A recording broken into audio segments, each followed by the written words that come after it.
Welcome students to our last topic of this module LPP, linear programming problem. Previously we have done formulation of LPP. We have known the basic structure, what is LPP actually, what is linear programming problem. Then we have solved the linear programming problem by graphical method. Then we have used the simplex method to solve the linear programming problem, and then we have seen the different criteria of special terms of LPP, the degeneracy, unbounded open solution, feasible region, likewise. Okay, now today our topic is sensitivity analysis and setup price. We'll first know what does this sensitivity analysis actually means and what are its significance. Okay, look, if you have not still now visited the previous videos, haven't watched the previous videos, I suggest you to visit previous videos, as it will help you to gain more knowledge over LPP. Before watching that the previous videos, you will not be able to catch up with this particular video of today's session. So coming to this sensitivity analysis, I can say the solution that we obtained from linear programming model is based on some of the assumptions. You can say the input data. Okay, I can write it over here as these are the input data.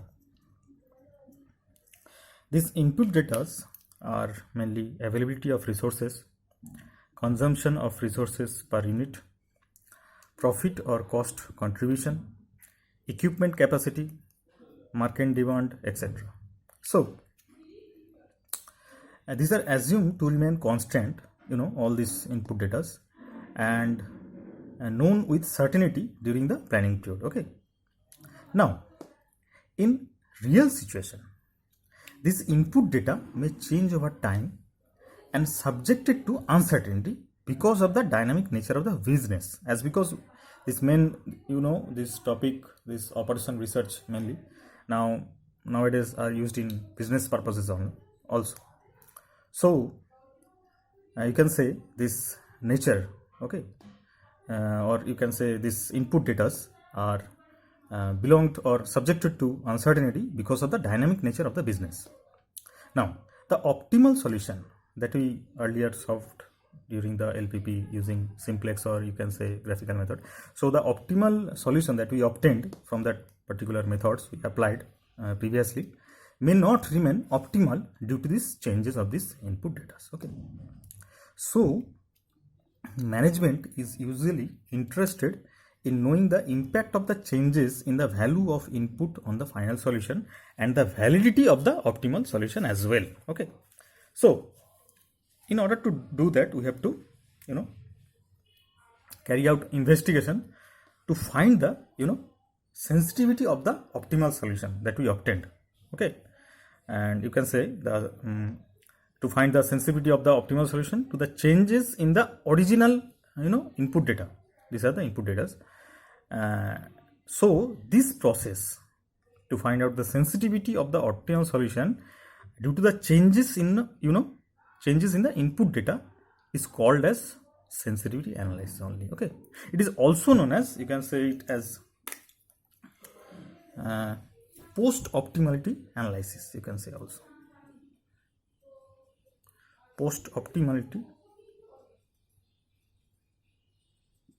analysis,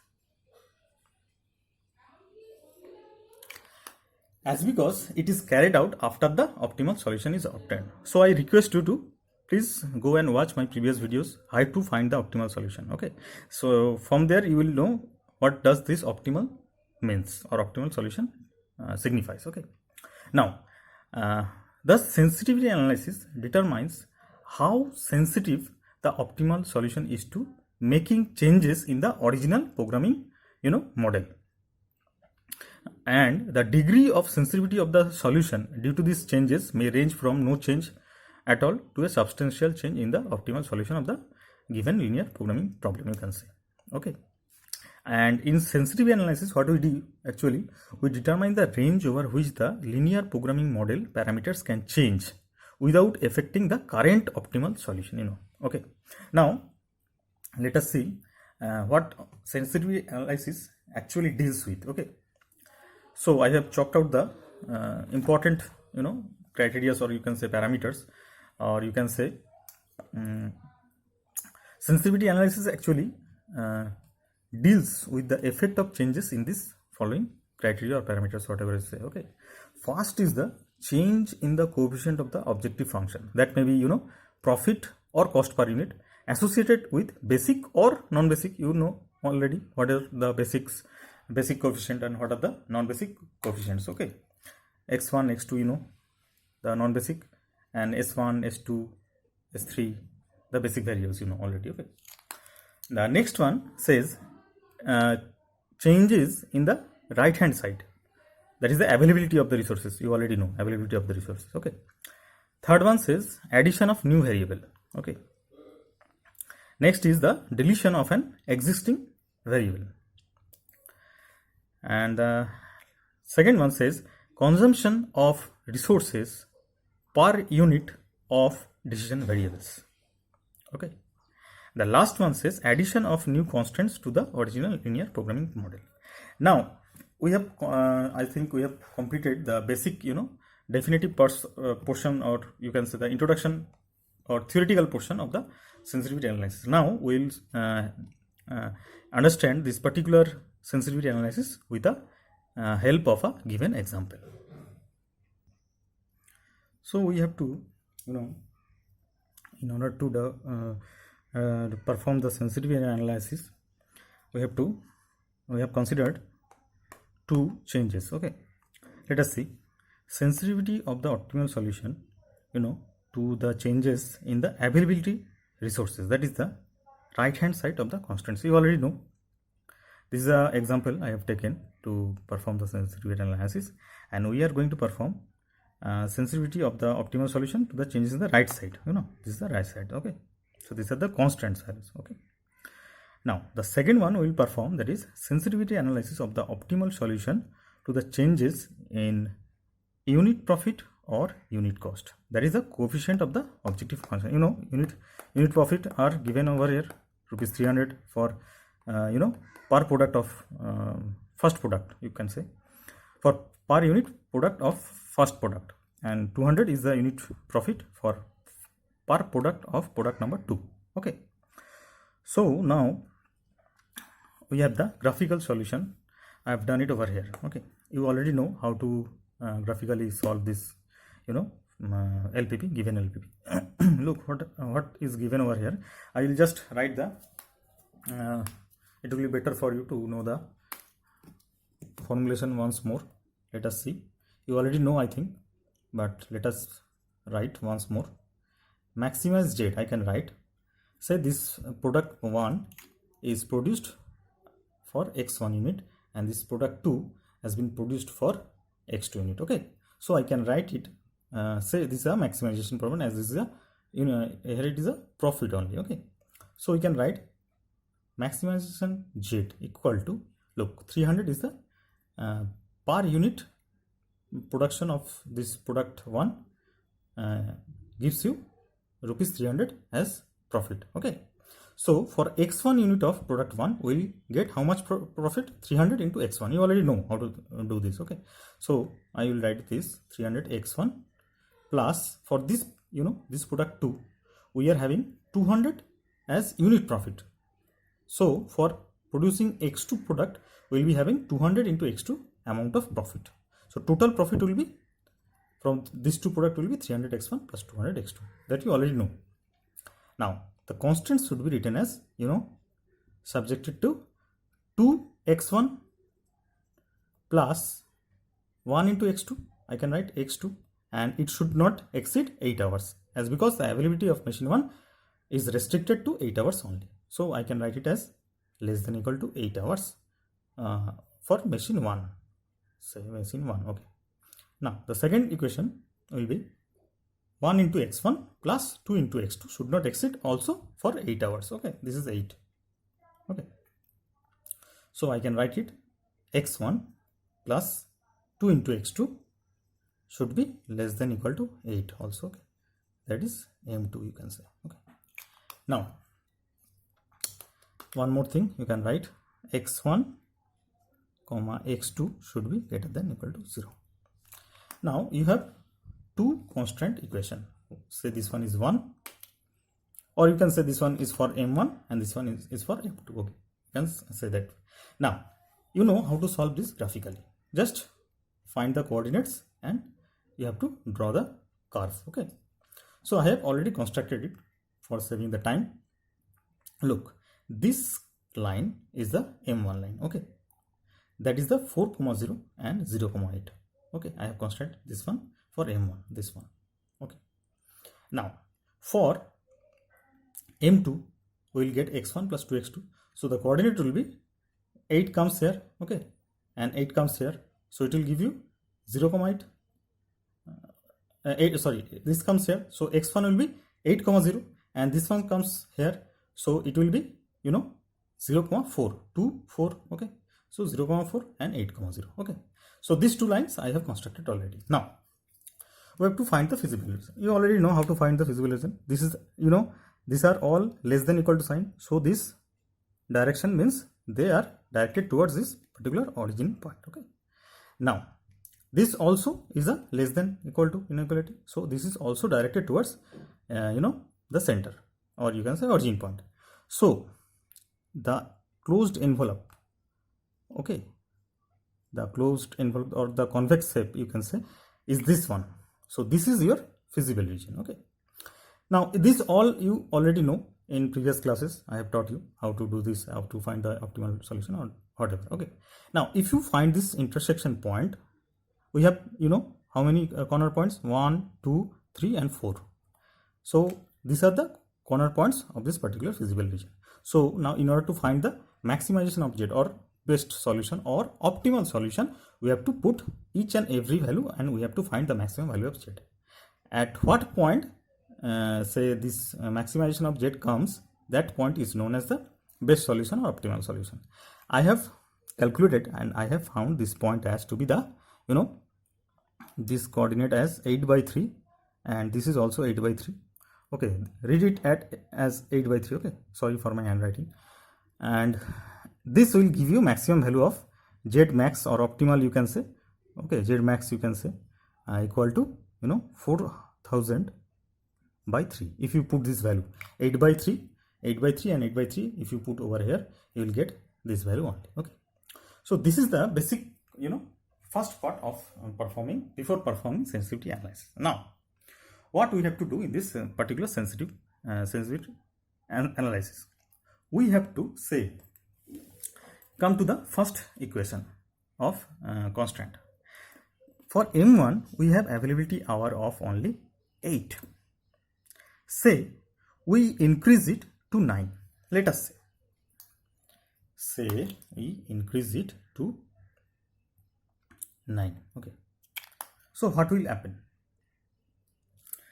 The new curve for this m1, I have just increased the availability to 1 more hour. Okay, so what will happen to this particular solution? Say the new solution, this one is m1, so the new solution will somewhat be like this. Okay, I will use the different color for the easy visibility. Let us say this one is the changed value of constant or availability. Okay, so the m1 line will be somewhere here only. Okay, now say the point of so now the point of intersects say somewhere between here. Okay, so the coordinate I have already calculated. You can calculate also putting this 9 over here and here. You can also calculate the point of intersection, or you can say the feasible region will also change. The feasible region will also change. Somewhat like be that only. Okay, so you can say this will change to this much. Okay, now this is the you can say this is the optimal point and the value will be somewhat like this. 10 by 3 I have already solved. You can solve it in your home and you will get the same answer, okay, for taking 9, okay, instead of 8 over here. So you will get 10 by 3 comma 7 by 3. And if you calculate ZB or Z max, you will get 4400 by 3. It is 4400, okay, 4400 by 3 only. So you can look, the Z max value have been changed from 4000 to 400. Now comes the concept of shadow price, this one. Now comes the concept of shadow price. Let us calculate the shadow price. Now what is shadow price? Let us write what is shadow price. Okay. So, shadow price, I can write it over here. Shadow price for machine M1. Okay. It is given by, say this is Z dash, okay, and this is Z, is given by Z dash, that is the new one, okay, you can say, minus Z original, you can say, Z max, previous one, okay, for machine 1 we are calculating, by you can say M1, machine M1 capacity range.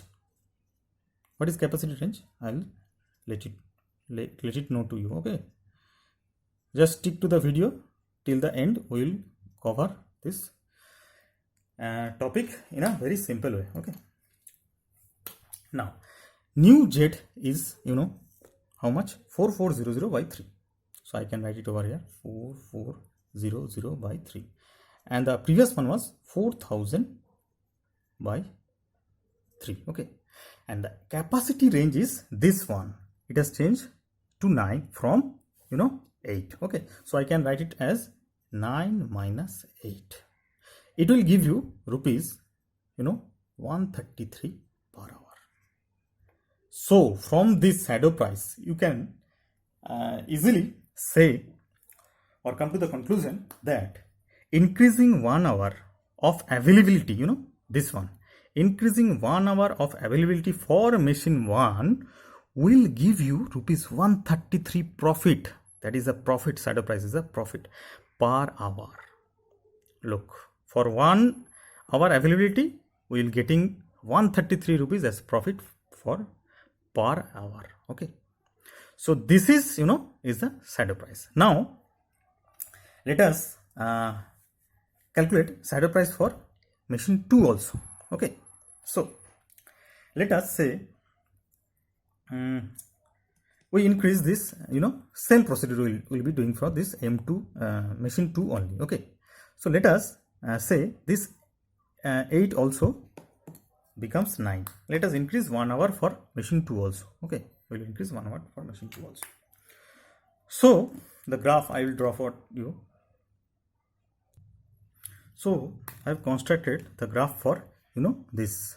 You can write it as also like this one, x1 plus 2x2 less than equal to 9 for M2 dash, you can say, okay. Now look, previously where was the M2? Look, this was the M2 line, this was the M2 line, okay. This was 0,4 and 8,0. This was, okay, this was the M2 line. Now I have increased the availability from 8 to 9. For doing this we have obtained this line, this red line, okay. So this you can see 9,0, this is the M2 dash line. Now previously we had the value as Z, previously we had Z value as, or max you can say, equal to 4000 by 3. Now if you see, this was the previous one, this intersection point in the feasible region. Now the feasible region has somewhat changed, okay. Now this is the feasible region. So you can say this will be the point for optimal solution. Now if you find this a 9,0 line with this M1 line, you will find this coordinate as, you can find it in your home only, 7 by 3 comma 10 by 3, okay. Now in order to calculate z, you have to put this value in the objective equation. Okay, that is 300x1 plus 200x2. Now if you put this 7 by 3 and 10 by 3, you will get z max equal to 4100 by 3. Okay, now let us calculate the shadow price for this, for M2. We will calculate shadow price for M2. The same formula applies for M2 also. That is the Z dash, you can say the new one, this one, minus the previous one, by M1 capacity change. Okay, M1 capacity change remains the same. That is from 8, it has increased to 9. So change will be 9 minus 8 only. But this will change, this is 4100 will be here. It will be 4100 by 3, as you can see, minus 4000, the previous one, by 3 by 9 minus 8 only. But in calculation, you will find this will come around rupees 300 per hour. So what does that mean? It means that if you increase the availability of second machine from 8 to 9, that is 1 hour. For increasing the availability of machine 2 for 1 hour, we will receive or obtain a profit, of rupees 33 per hour. So now you can understand what is the sensitivity analysis and what is the shadow price. Basically, what is the shadow price means. Now we will perform sensitivity analysis on the objective coefficients. Okay, that is, you can say, on the unit profit. Okay, so I will write it over as we are performing sensitivity analysis on the objective coefficients, you can say. Okay, now say we have this, already we have this LPP formulation, and we have this graphical solution as well. Okay, so maximum value is coming at this intersection point. This is the feasible region. The maximum value is 4000 by 3. Now we have two questions. The first question is if we can increase the capacity of both the machines,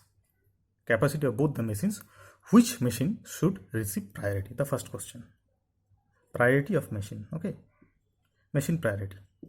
And the second question says, should we increase the availability of machine 1 at an additional cost of, for machine 1, should we increase the availability of machine 1 at an additional cost of rupees, say, 50 per hour? And what about machine 2 also? This is machine 1, first machine, you can say, and machine 2 also. That means, should we increase the, if we increase the availability for, say, from 8 hours to 9 hours, that is, for per hour you have to pay extra rupees 50 for machine 1 as well as machine 2. So will this be profitable to increase the cost, or you can say the availability at the cost of 50 per hour? So we have to check this out. Okay, now this is known as the sensitivity analysis for the objective coefficients, you can say. Okay, now for performing this, we have to know one thing, the slope, you can say, of this objective function is somewhat lies, I will show you with this red line, somewhere in this between. Okay, in between M1 and M2 line. Okay, and the slope, you can say, the slope is, the slope will be equal to minus C1 by C2. And what is C1 and C2? Let us write what is C1 and C2. Okay, look, we have the equation maximize Z, okay, equal to C1 x1 plus C2 x2. Okay, now this C1 is the coefficient of x1, and x1 x2 are the decision variables. C1 is the coefficient for x1 and C2 is the coefficient for x2. Now this slope minus C1 by C2.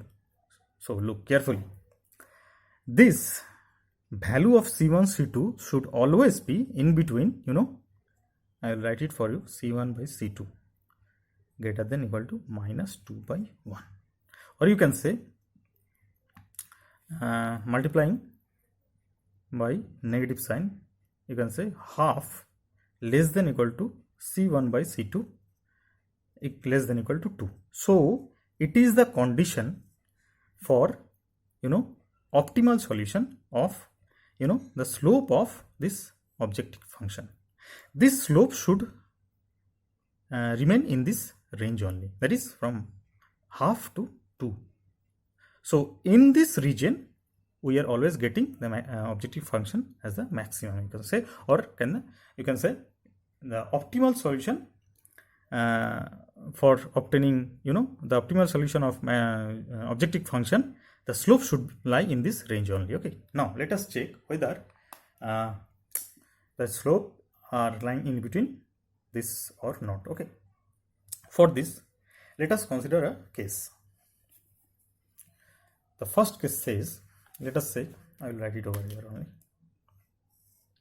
Let us say, suppose the unit profit, where you can see the unit profit for for product 1 and product 2, 300 and 200. Okay, let us say the unit product profit for product 1 and product 2 are changed to say 350, 300 to 350 and 200 to 250.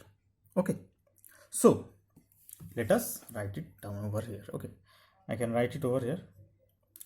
I can write the equation as maximize Z equal to, you can know, 350 x1. I can write, I am changing the profit, unit profit. Okay, so what will be the effect if I increase the unit profit? 300 x1 plus 250 x2, I can write. Okay, so now is this validated for this particular slope? Is this comes under this range of this slope? We have to calculate. Now look, we know the range is half should be less than equal to C1 by C2, and now for this one it will be how much? 350 by 250. Okay, that comes around 7 by 5, that is also less than equals to 2. So increasing the unit profits from 300 to 350 and 200 to 250 lies in the range of half to 2. That means it is valid. Okay, now say the unit profit, say the unit profit of product 2 is fixed at its current value as 200. Okay, what is the range of the unit profit for product 1, C1, that will keep the optimal solution unchanged? Okay, so I will just tell once more. We are fixing this unit profit for this product 2 as 200 fixed. Now we have to find what will be the unit profit for product 1, that will keep the optimal solution unchanged. We have to find the unit profit for the, or you can say the range of unit profit for product 1. When we fix the unit profit 200 for product 2, we have to find the range. Okay, that will keep the optimal solution unchanged. Now say half should be less than equal to C1 by C2. Okay, now we are fixing this C2. C2 is fixed to 200. So we can write C1 by 200 as this is fixed. And now we have to find the range of this unit profit for product 1. So it can be written as this one from this formula we know. Okay, so if we cross multiply, you can write it as 100 should be less than equal to C1 should be less than equal to 400. Okay, so the answer to the second question, if we fix the unit profit for product 2 as 200 only, then the range of unit profit of product 1 should lie in this range, 100 to 400 only. Okay, now coming to the last portion only. Look, they said if we have to pay rupees 50 per hour for machine 1 as well as for machine 2 for increasing the availability of machine 1 and machine 2 for 1 hour each, will that be profitable or not? We have to answer that question. Okay. For increasing the availability of machine 1 from 8 hours to 1 hours, what will be the profit? We already have calculated that the shadow price for machine 1 gives you how much? Rupees 133 profit per hour. Whereas M2 shadow price, these are the shadow price, I can write it over it. These are the shadow price we have already calculated. Okay. For M1 it gives 133 and for M2 it gives 33 per hour. Now for increasing, what does that mean? For increasing availability of machine 1 from 8 hours to 9 hours, that is for 1 hour, it will give, for increasing 1 hour of availability of M1, it will give you 133 rupees profit an hour. For M2, if you increase the availability of M2, availability of M2 from 8 hours to 9 hours, that is 1 hour extra, M2 will give you 33, only 33 rupees per hour. So is it profitable to pay rupees 50 per hour for increase in 1 hour availability for machine 1 and machine 2? Look, you can easily conclude from this observation that 50 per hour you have to pay for increasing 1 hour availability, which is, for this one is profitable, as because you can see 50 is much more than 33. Okay. So if we increase availability of M2 from 8 hour to 9 hour, it will only give you rupees 33 profit per hour, but the cost we have to incur rupees 50, which is much more than 33. But in case of M1, if we increase the availability from 8 hour to 9 hour, it will give you 133 rupees profit. For that we only have to pay rupees 50 per hour. Okay. So this is all about the sensitivity analysis and shadow price. If you have any confusion or if you have any doubt in understanding this particular topic, you can comment me in the comment section. Thank you for watching. Hope you have enjoyed. Thank you.